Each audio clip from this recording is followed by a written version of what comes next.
Welcome back to Pete and Hannah's Watch List. I'm your host, Pete Mitchell. I'm here with my great co-host, Hannah. Hello, people. Hannah, we're here today for AFI Top 100 10-Year Revisited. That's but right. before we begin, let us tell the viewers and the listeners what they should do. Could you pretty please leave a like and subscribe to our channel?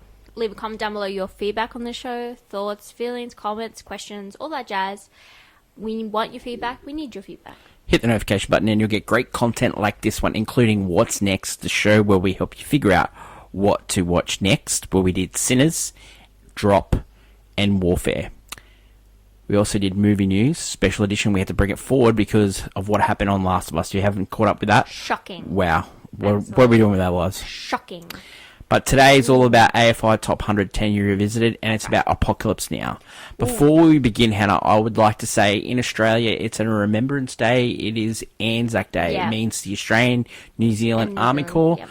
We thank everyone for their service continuing, and in past, we get to do what we get to do because of their sacrifice, and we appreciate them, lest we forget. Let's get on to today's show. And it is movie number 30 on the AFI Top 100 10-Year Revisited, and it is Apocalypse Now. We streamed it on Prime. You can also stream it in Australia on Stan. We also own a copy, the final cut, Apocalypse Now Final Cut. We'll go into all those details. The elevator pitch. A military special ops captain, Willard, must go to Cambodia and kill Colonel Hertz because he has gone rogue. Research for this episode come from the documentary Heart of Darkness, footage from Eleanor Coppola from 1991/1992. There was also an interview with Francis Ford Coppola with Steven Spielberg in the Tribeca Film Festival in 2019. This film was directed by Francis Ford Coppola. It was written by John Milius and Francis Ford Coppola. It's based on the book from the late 1800s, Heart of Darkness. Narration by Michael Herr. Produced by Francis Ford Coppola, starring Marlon Brando, Robert Duvall, Martin Sheen, Frederick Forrest, Albert Hall, Sam Bottoms, Larry Fishburne, Dennis Hopper. Cinematography Vittorio Sotoro. Edited by Richard Marx, Walter Murch, Gerald B. Greenberg, and Lisa Fruchton. Music by Carmine Coppola and Francis Coppola. The production company was Omni Zoetrope, and it was distributed by United Artists. The release date was May 19th, 1979 in Cannes, and also in wide release in the US on August 15th, 1979. The original runtime of this movie went for 147 minutes, and it was filmed in 70mm print. Ah. Hannah. Yes. Have you seen this movie before? Yes, we have seen this movie. I've seen this movie once before. I do believe it was the final cut. It was the final cut. It was Yep. the final cut. So the thing I remember from the final cut, so there's this weird dinner scene, and that was the only thing I actually fully remembered from the movie. But on reflection, when rewatching this, I was like, oh yeah, no. Okay, so let's talk about, we talked about Final Cut before. So it was the original, and then it got re-released on VHS, Laserdisc in 1981, and then Betamax, and then it got released into a widescreen VHS version and a Laserdisc in like the early 90s. Yeah. And then it got released on DVD in the late 90s. Yeah. And then in 2000, Francis Ford Coppola put all the footage that he had that was a part of the movie. He actually had 200 hours of footage, but he put a movie that together was over 3 hours, and it was called Apocalypse Now Redux. It went into the cinemas, and that became another DVD. In the 2010, he brought out a Blu-ray, and in 2019, to celebrate the 40th anniversary, he put together his version, his favourite version. So he cut out some things, Redux, added some things from the original, and became Apocalypse Now Final Cut. Similar to how we had Blade Runner. Blade Runner has 3 different versions, the original, different cut, and the director's cut. He was allowed to do that because he actually owns a lot of this movie. We'll go into that. Coppola. The budget for this movie was $31.5 million, and the box office worldwide was $150 million. So the box office for 1979, we had Moonraker for James Bond and United Artists, $70 million. The Jerk, Universal, $73 million. That's Steve Martin. Then we had Dudley Moore's movie 10 with Bo Derek. Julie Andrews, Blake Edwards movie. The Muppet movie, 76 movie. Alien, Ridley Scott, $80 million. Star Trek: The Motion Picture for Paramount, $82. Apocalypse Now came in at fourth. Rocky 2. Ooh. Amityville Horror, and then Kramer versus Kramer. Unbelievable that Kramer versus melodrama Kramer. end up winning Best Picture. Everyone was $106 million. all over that one. Wow. You know what? That's not even the fighting movie. Yeah. Rocky 2. Yeah, I know. Rocky 2. Yeah, Rocky 2, Hannah. Okay. This movie was written by John Milius. John Milius wrote Conan the Barbarian. He also wrote Red Dawn, and he also wrote Clear and Present Danger. In interviews, Francis Ford Coppola said every big line in this movie, including I love this film, Napalm in the Morning. John Milius wrote it. He's good at one-liners, he said. Well, I mean, yep. Yeah. Yep. Okay, so the Philippines, this is where it's set. This movie was made in the Philippines because it had no backing by the US government. Yeah, okay. So they backed it, the Philippines, because they have all these US copters and airplanes. Oh, so they're allowed to use the US stuff. Those stuff. Yeah. It was Marcos at the time. He was fighting insurrectionists in his country, like he was fighting communists, he was saying. And so this movie helped pay for those things. Whoa. At the time, they had no film laboratories in Philippines, so Coppola was making the movie blind. He wasn't seeing dailies or anything like that, and he had to take it all the way back to the US before he could see it. Then when we got the different cuts, it kind of makes sense. He just had a bunch of footage. The original, this movie was supposed to go for 16 weeks. It actually went for 238 days. Francis Ford Coppola thought it was going to be a disaster. Okay. He kept saying in the Heart of Darkness to his wife, this movie is going to kill me. Well. He contemplated suicide as well. Whoa. This movie was written by Joseph Conrad. Originally, it was going to be picked up by Orson Welles. It was going to be his first movie, but he did Citizen Kane instead because the studios wouldn't back him. Whoa. In the late 60s, when Zoetrope first started, one of their first filmmakers on the books was George Lucas. Yep. He ended up trying to make this movie in the late 60s before American Graffiti. But then he made this. He was going to make this instead of American Graffiti. Then he made American Graffiti and came back to this, and then he just couldn't get it going. He was going to film it in California. He was going to film it in black and white. And then he got going with the Star Wars, and then he ended up going to Star Wars. He made a different but wise decision. Coppola, he was off the back. We've already talked about his run. He did Godfather Part 2, The Conversation. He wanted to get this studio off the ground. He was looking for a big blockbuster, because how he was doing it, a big blockbuster that pays for the other movies. So, like Godfather 2 and Godfather 1 paid for The Conversation. And then, so this movie was supposed to be the big blockbuster that paid for all the other little movies, but he just lost himself in the movie, and he actually said that. Okay. So, it started with a $13 million budget, and then just blew out. But some things went wrong, and we'll go into that. At the time, he wanted Brando to play Kurtz. He really wanted Brando to play Kurtz. So Brando said, okay, you've got me for 3 weeks. You have to pay $1 million up front, and then if you go over, you have to pay me $5 million. So, originally cast as Willard was Harvey Keitel. Ooh. They filmed for 1 week. He started talking to his offsiders and said, this is not working out, and they sacked Harvey Keitel. He flew to Los Angeles, had a meeting with Martin Sheen, and Martin Sheen was chosen off the back of that. Whoa. So these are some of the problems that they had on set. Okay? Tell me. 1, the helicopter pilots that they did practices with end up getting taken away for battles, and then had new helicopter pilots all the time. 2, Martin Sheen thought it was a 16-week shoot, ballooned to 34 weeks, end up having a heart attack, nearly dying. He got given the last rites. Oh my god.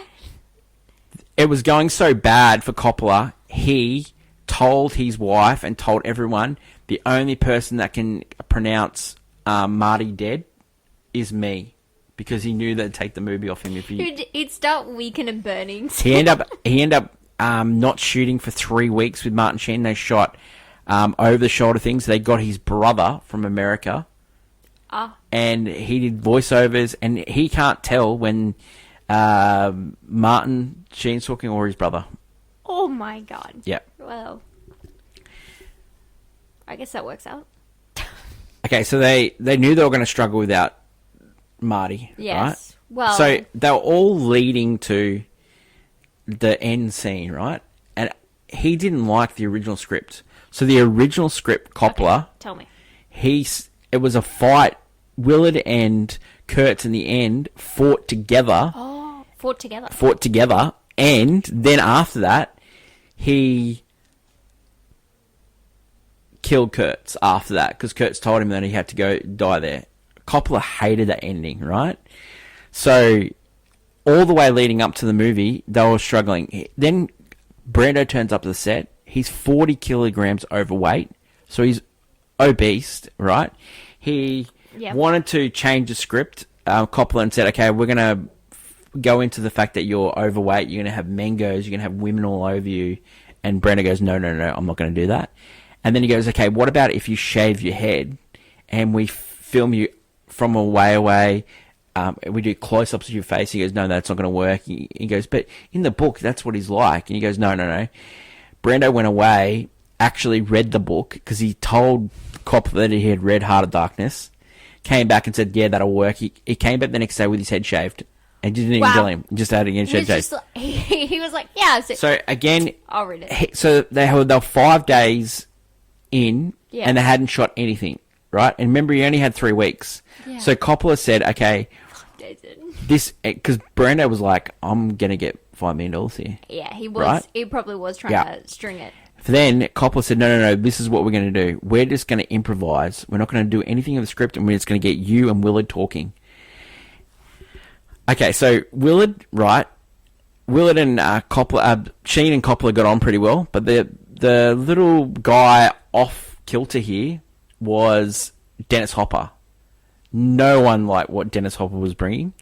Now, we've had Dennis Hopper on the list before for Easy Rider. Yeah. He was a bit of a loose cannon. He was doing a lot of drugs at the time. Yep. He couldn't remember any of the script. In the Heart of Darkness is like an interview with like Coppola and Hopper on set, and they're poking fun at each other for the script. And he said, well, you haven't read it, so how would you know? He goes, no, I've read it, I'll just forget it, you know? And then, like, they're just... Yeah, I know that line. Brando hated Hopper. He called him a mutt. And that thing where he called him a mutt on screen, that was in real life. Oh, they couldn't be each other. He used to throw stuff at him. They had to film it separately. I love it. Yeah. Okay, a couple other people in this movie. Lawrence Fishburne was in this movie. Yeah. When Larry. this production first started, he was 14 years old. Oh my god. And when the movie came out, finally, 18 he was. Oh wow, that is a jump. Yeah. Yep. So, after the movie had wrapped, after the 238 days, 3 years it took for Coppola to go through edit all that footage. And he had 200 hours of footage. He did. Okay, so the characters here. We've got Marlon Brando as Colonel Walter Kurtz. We've seen Marlon on this list before for A Streetcar Named Desire, and we're going to see him again for Godfather. He plays a United States Army Special Forces, and he is in Cambodia, and he's creating his own... I will say, he's a character that you only see in the last, 30 minutes of this movie. Robert Duvall plays Lieutenant Colonel William Bill Kilgore, and he's the commander of the 1st Squadron of the 9th Cavalry Regiment. This is based on a real person. He was doing weird stuff where he would fly down, and there was a guy riding his bike. He'd knock him off his bike, and then he'd collect the bike and steal the bike with the helicopter. So he was just having fun with the tools and toys he had. Martin Sheen plays U.S. Army Captain Benjamin Willard. Yep. A veteran assassin serving his 3rd tour. He's divorced. And he starts off in his time for Inside Gone, waiting for the thing. Joe Estevez, his brother, played his stand-in. And there was also Charlie Sheen appears as an extra. Oh. Yep. Oh. Albert Hall plays Chief Petty Officer George Phillips. Mm-hmm. And he's in charge of the boat. Frederick Forrest plays Benjamin J. Chef Hicks. He's the guy that gets by the tiger.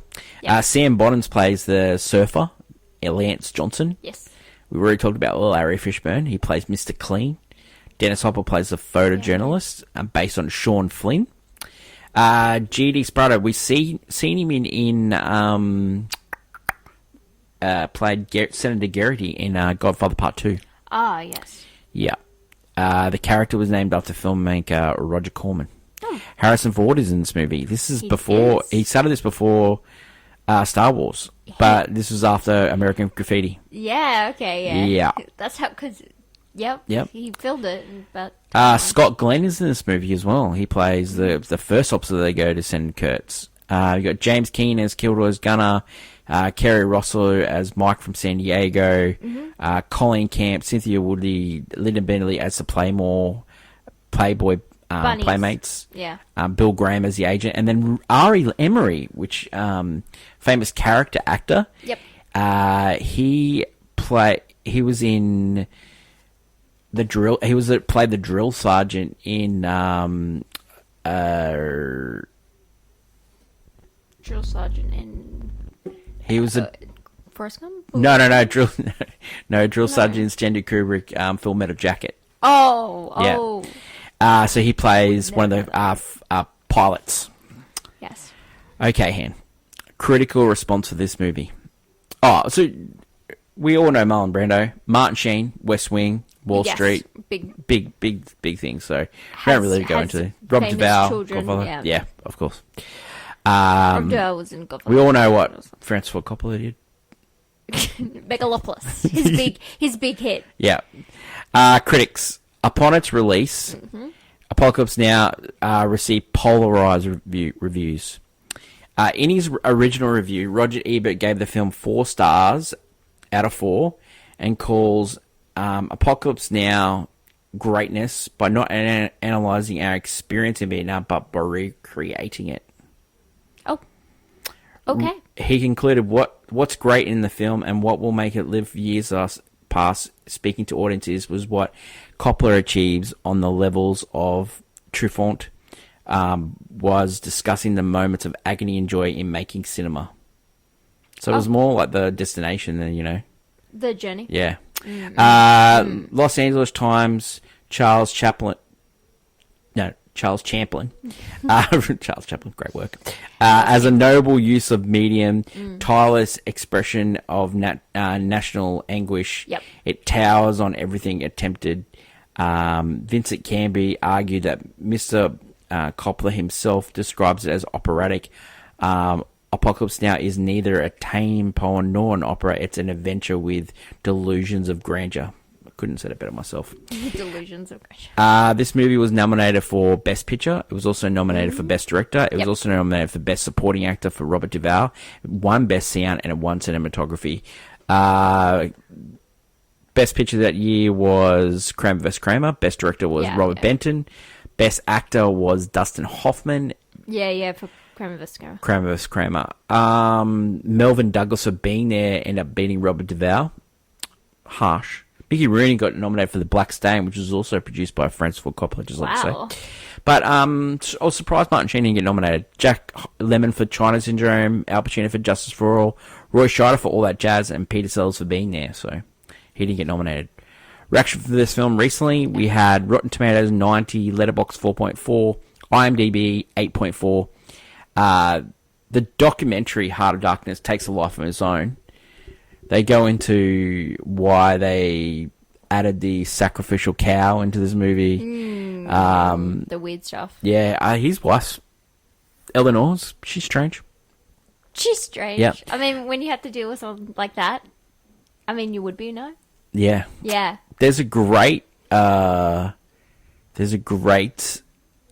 series on the Ringer podcast network, and it's called We Get to Win This Time. It's about a lot of Vietnam films, and they talk about Apocalypse Now. We've had a couple of Vietnam films on this list. We've had Platoon. Yes. And we've also had Deer Hunter. Yes. Which one was Forrest Gump? Oh, yeah, that's Vietnam too. That was Vietnam too. Yeah, you forget about that. It's more a ping pong paddle player. Yeah. We talked about Redux. So 49 extra minutes in Redux. Yeah, that's a lot. And that's where we first get to see the French plantation scene. Yes, which is very weird. Yeah. Yeah. And then now we get Final Cut. And one of the reasons why he did Final Cut was to make more money so he could put it into Megalopolis. Yes. Because it was always about using a movie just to fund another movie that he wanted to do. You got it, girl. Every week, we do a segment called Hottie Hot Take. This week, Hottie Hot Take was brought to you by you, and you talked about your Mount Rushmore vampire films. Highly controversial. Of course. Hottie Hot Take for this film, Hen? Mine is, so, I have red flag movies, as we all know. There's some green flag movies, but I have a new one. It's called My Yellow Card movie. It now has a formal warning attached to it. So, the yellow card, as seen in many sports. The yellow card is this movie, Apocalypse Now. If you tell me that in your top 4, I'm going to put Apocalypse Now, you have to give me, you have to be either a director or someone who actually goes in depth about the themes and the actual, you actually care about the ideas, the cinematography, or something about this movie. If you just like the movie because you're like, bro, it's a boys' movie, I like the movie, you go in the red flag area, all right? But it's a yellow card because I think if you tell me it's your favorite and you list, because there's some greatness in this movie, it's very pretentious. The movie's very pretentious, but there are some great moments. I mean, I'm sorry, it is pretty iconic, some of the music in this movie. Soundtrack wise, crazy good for what it is. It does, romanticize a little bit about war, and the fact that some people can, create a crazy cult in the middle of nowhere. Yeah. But I think it's a yellow card because you just have to give me a reason why you like this movie. Yeah. And if you can't give me a reason why, other than it's pretty good, then yeah, come on. Good hot take. My hot take for this movie is a sort of like a warning where yeah, that's what I'm saying. If this doesn't work completely, if it falls off the rails a little bit, you get Megalopolis. Because you mean Francis Ford Coppola? Yeah, you just get lost in it. He got lost, and he was just lucky that he found his way out. He actually had to get the screenplay writer to come back on set because he couldn't find his way out.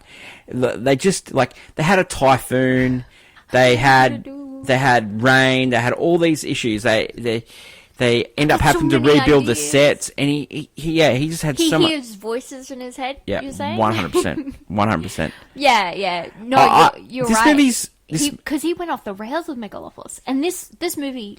This movie's a boy movie. Yeah, but it's a boy movie. When you said you were making fun of this movie before, you were like, classic me. I can make sense that it makes sense he made Megalopolis because of this movie. Yeah. And rewatching it, I was like, yeah, this movie goes really insane for no reason halfway through. Yeah. And it's a simple story. And yeah, well, and it goes you have off a the guy rails. that is on a mission, and you can do it really well, and he just goes.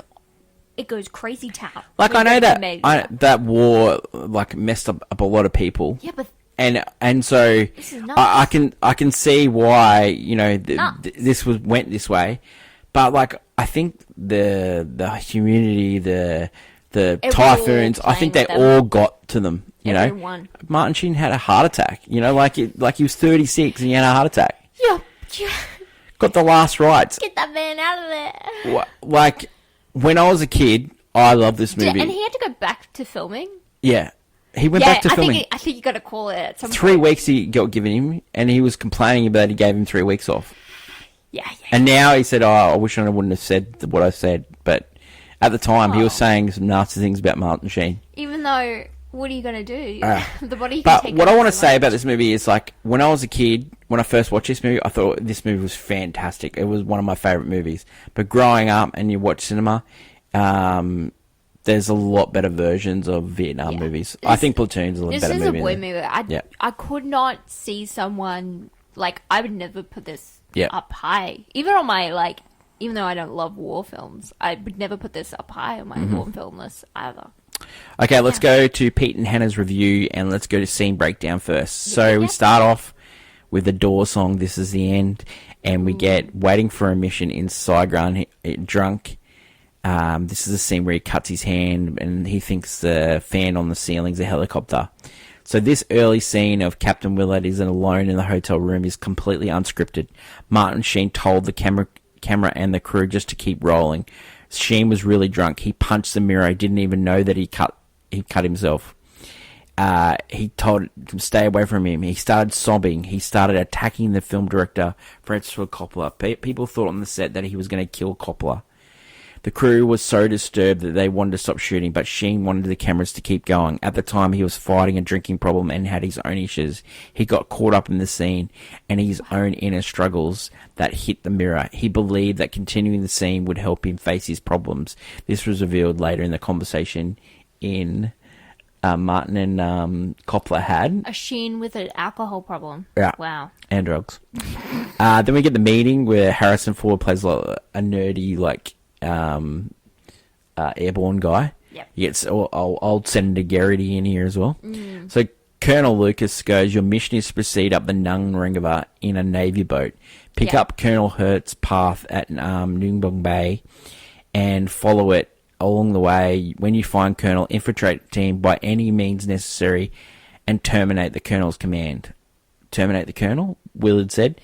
And General Corman goes, he's out there operating without any decent restraint, totally beyond the pale of acceptable human conduct, and he is still in the field commanding troops. The civilian there, so the CIA guy, basically, terminate with extreme prejudice. So basically, Kurtz had killed some South Vietnamese people that were being crooked.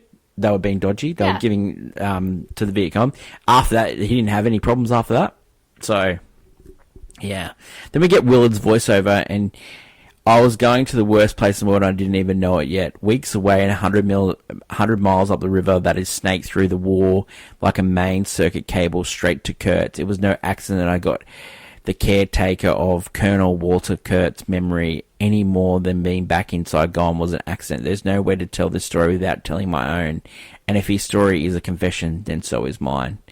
Willard with the voiceover goes, everyone gets what he wants. I wanted a mission for my sins. They gave me one. Brought me to me like room service. It was a real choice mission. And when it was over, I never wanted another. Okay. So he's on the boat. And Chief sort of asks him, my orders say that I'm not supposed to know where I'm taking this boat, but when one look at you, I know it's going to be hot. We're going up the river about 70 clicks to Dulong Bridge. That's Cambodia, Captain. That's classified. We're not supposed to be in Cambodia, but that's where we're going. So they need to get the boat into another part of the river. So the only way to do that is for the cavalry to pick the boat up and drop them into the thing. So they go into a place where the cavalry are taking charge. Francis Ford Coppola plays a reporter telling, don't look at the camera, don't look at the camera. Oh, that's Coppola. Him. Yeah, that's that guy. And then you get Robert Duvall. He's got some great lines here. He's honestly like, he doesn't want anything to do with anyone, right? And then this guy is getting picked on by the interpreter, and he goes, "No, he's fought in this war. He can drink from my canteen." If he's holding his guts with a pan. Then someone goes, "That's that surfer from California," and then he just drops the water and just walks over and says, "It becomes almost like he's hilarious. Like it's so funny." Some of these lines, Willie goes, "It's pretty hairy. It's pretty hairy in there, sir. That's a Charlie point." And then Kilgore goes, "Charlie don't surf." Just some great lines. He breaks up the fact all this has been very serious up until this point. You just have a guy who just does not care. Yeah. He's like, "Nah, I want to surf. You didn't tell me there's a good peak here." Yeah. And then you get on the helicopter. He's sort of trying to have a conversation with Lance about boards and all this stuff like that. That there is a scene, not in the original, where they actually steal Kilgore's surfboard. In the final cut, there's a scene, and then you get this scene where Robert Duvall's over the helicopter saying, give me back my surfboard, give me back my surfboard. It's hard to get a surfboard that you like. You know that, Lance. So you get Chef asking why you guys sitting on your helmets, and then Soldier goes, "You don't want your balls blown off." And then a few months like Chef laughs, and then a few moments later he sits on the thing. He sits on it. You get the famous line, "Smell that? Smell what? You smell that? Napalm in the Napalm, morning. son. There's nothing else that smells like that. I love the smell of napalm in the morning. You know, one time we had a hill bombed for 12 hours. When it was all over, I walked up. We didn't find any of them. Not one stinking drink body. The smell. You know what that gasoline smell? The whole hill smelled like victory. Someday this war is going to end." And he reflects on the moment. Then walks up and gets away.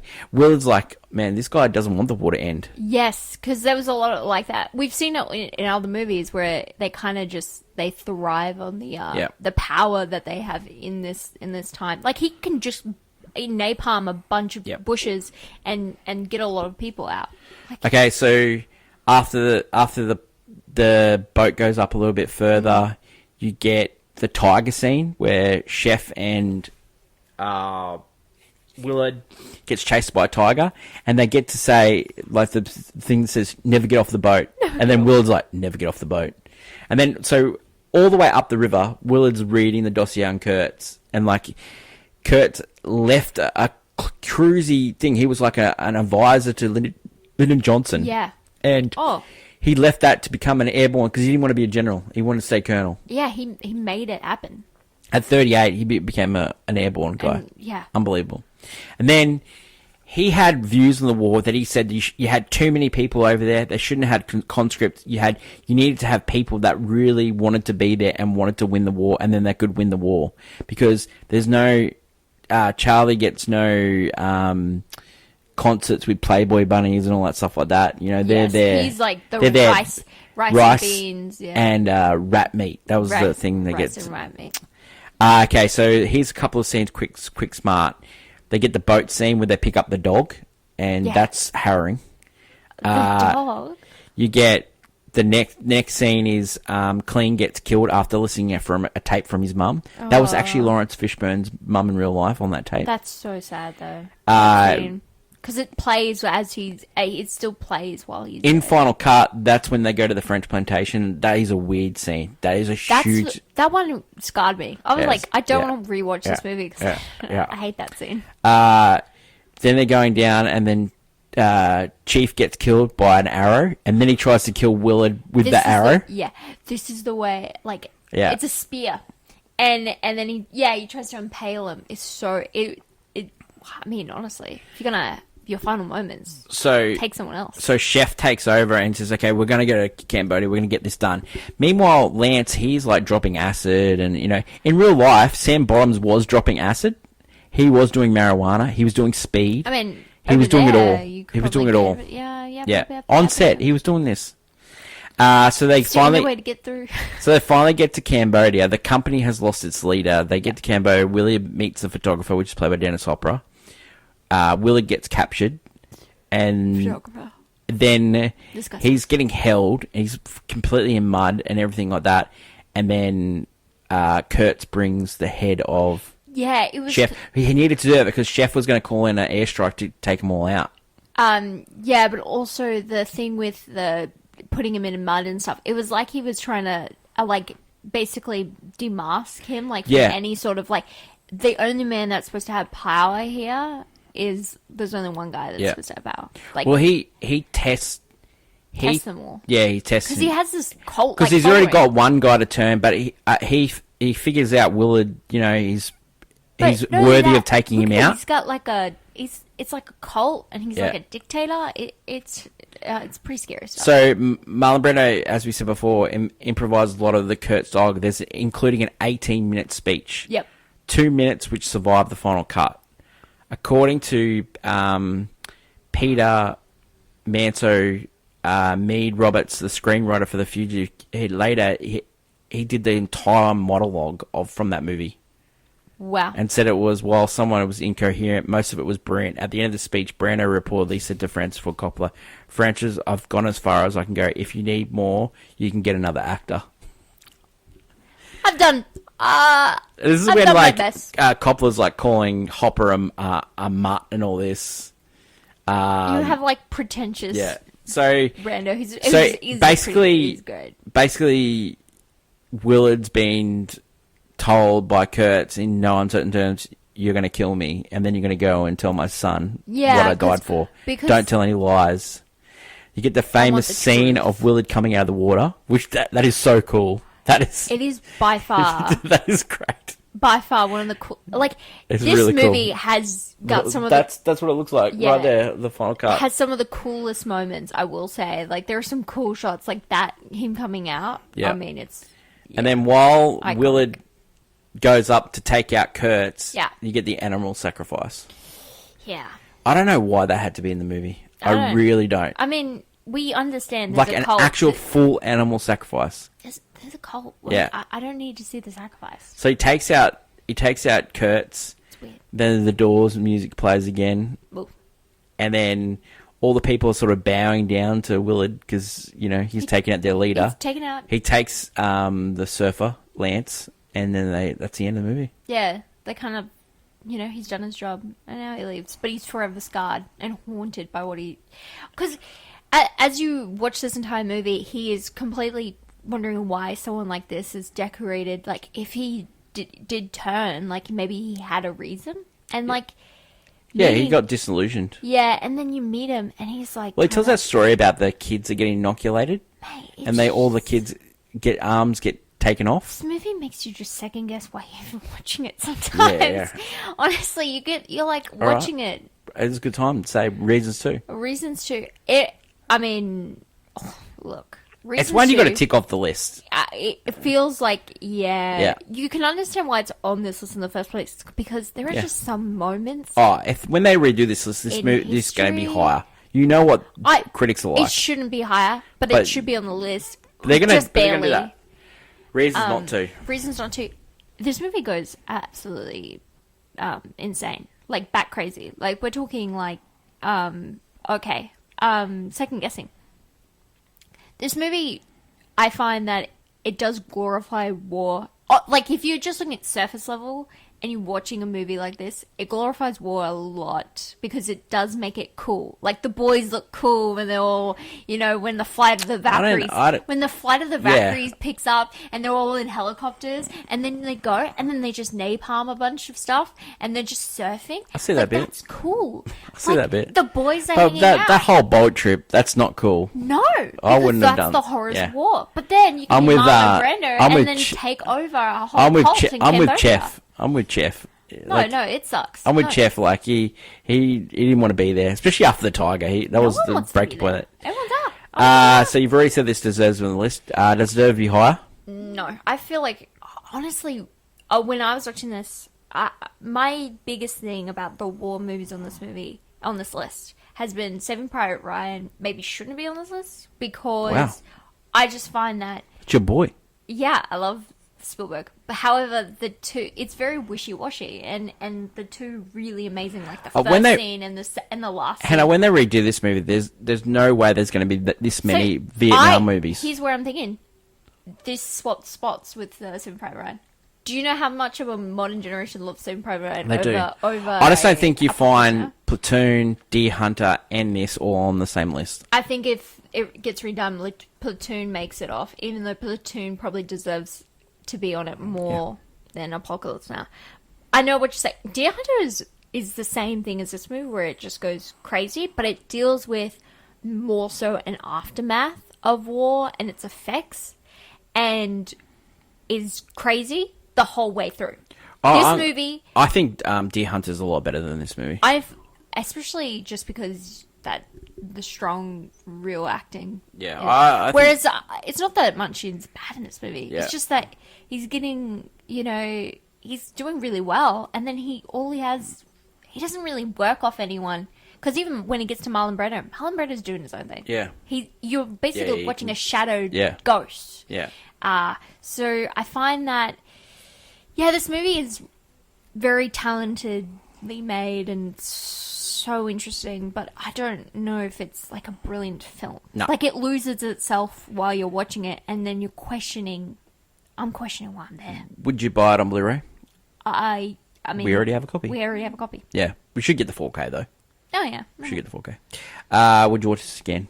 No, I don't think I would. You've watched it twice. I think I've watched it twice, and that's too much for me. I've watched it like twice in the last 48 hours. The fact that I watched the final cut and then I watched this version, and I'm like, oh yeah, I'm good. I've watched the original version. I've watched Redux. I've watched Final Cut. And I've rewatched the Final Cut twice. Like if I was someone strapped I think me to I a had chair. enough of this If movie. someone strapped me to a chair and like this is the movie, like I'm not gonna, like I'm not gonna lose myself because I could just watch the Rob Deval bit. If they gave me 5 movies to pick, and this was one of them, I probably wouldn't pick it. I wouldn't. No, like as in this between the ones I hate the most on this list. Yeah. I'd pick this one above it. Sure. Of course. Rating for this one. I think it's tough. It's a banger, I think. Yeah, it's a banger. It's so like Francis Ford Coppola. Like you shift it way. You put too much of that weird stuff in the movie. Like in the final cut. Okay, let's say this: if Francis Ford Coppola is not directing this movie, do people love it? No. No, I agree. I agree. I agree. That's it. Yeah. That's it for this episode. Don't forget. It's a banger. It's yeah. Yeah, don't forget. It is Anzac Day, so Yes. if you go to a service, make sure you pay tribute and buy a poppy. And yeah, thank you for everyone for their service. Real appreciate it. And lest we forget. That is it for today's episode. Next week, we are going to review movie number 29 on the list, and it's Double Indemnity, and that means Thriller Trash. Oh, is it? Yeah, well, yeah. Anemone. It's huge. Couple of good weeks here. We've got All About Eve the week after, High Noon, Mr. Smith Goes to Washington, and To Kill a Mockingbird. Talk about like We're going on justice and patriotism. We're going on a run. Don't forget to like, follow, and subscribe. You can leave a comment. We're going to do a mailbag episode on next week's movie news. Yep. Pete and Hannah's watchlist at gmail.com. That's right. As my lovely co-host Hannah, long live cinema. Until we meet again, it's bye for now. Bye.